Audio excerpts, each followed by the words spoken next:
Hello, welcome back after Diwali break. As you all know, we are telling you about the precautions from coronavirus. You should wear mask, follow physical distancing, maintain hand hygiene. You should wear mask properly, stay at least 6 feet from others. You have to maintain a distance of 6 feet from others. Wash your hands frequently, always with soap and water for at least 20 seconds. You have to wash your hands with soap for at least 20 seconds. Remember to not touch your face. Don't touch your face without washing your hands.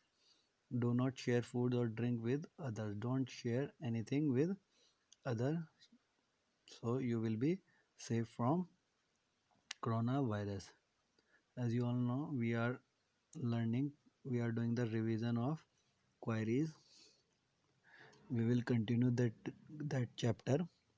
It will come on your second unit. Specifying simple criteria.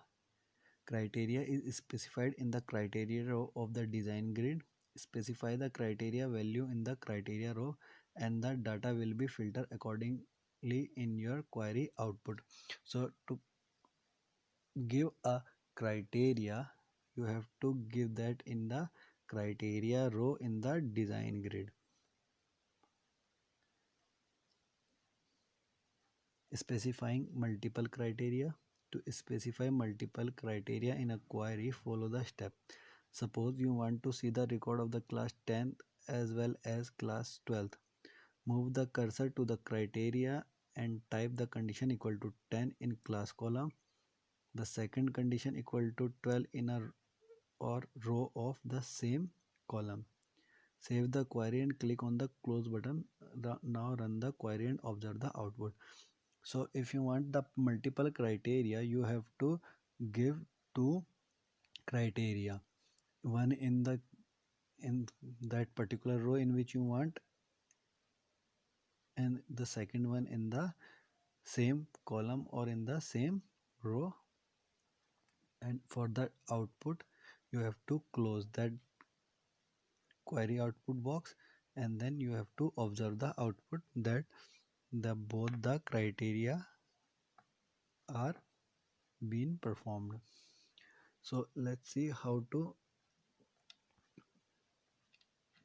see the query output. So first of all, we have to click on start button to open MS Access. Then we have to click on Microsoft Access. We have to create the database. See, here is the table and there is one ID. To create a data query, we have to click on create. So we can create a query in Query Wizard or in Query Design. Let's see first Query Wizard. In Query Wizard, you want to save the table 1 and create a new object. Yes, we have to save the table 1 with the name table. Okay, the first table 1 is saved, simple query wizard. When we click OK,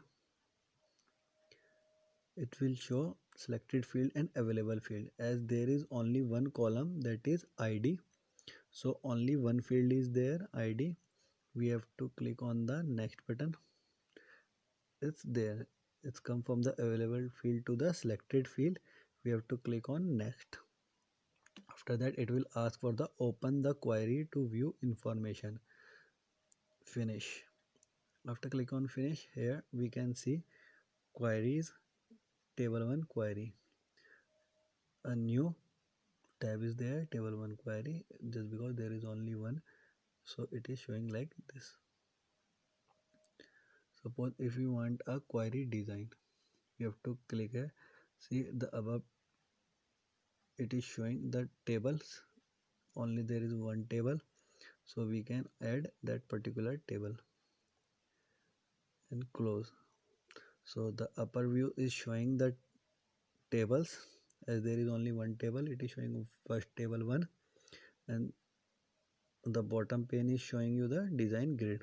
There is field options, there is only one field ID, so we can click on the field. There is table 1 sort. We can sort our data in ascending or descending order. Then show, there are columns which are showing the checkbox. By clicking on the checkbox we can show the rows, and there is a criteria option. Here in the first column we can give the criteria, and in this particular, similarly in the second column for the multiple criteria. And there is also or option, but in or option also we can, if we want a criteria in the same column, first we can give the criteria here and then on the or option. This is how we will do the criteria and we can make our query. Thank you.